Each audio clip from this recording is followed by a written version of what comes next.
Hey, welcome to this session for ECG identification step-by-step. This is a free download, or you have the ability to download this for free, or you can purchase it. It's called Screen Calipers, and I am putting the link in the show notes here, and you can go to the download the Screen Calipers.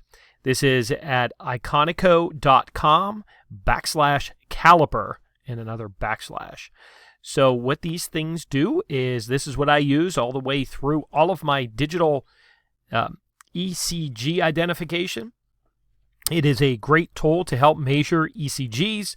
And the only thing I have found thus far is that when I record these, I usually use dual screens.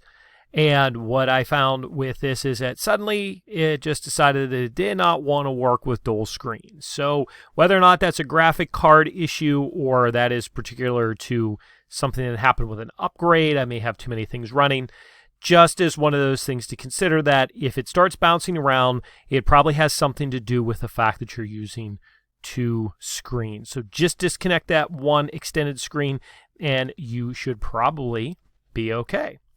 So again, if you go in here, it works pretty well. This is what they look like in this aspect, and that's what we're going to use. Again, if you are utilizing this as a free version, the free version for what I use here has done me well. I have not had to upgrade or purchase anything from them, and I have had it for a number of years now. So why don't you go ahead and download that? Again, it is iconico.com/caliper. Again, that is in the show notes.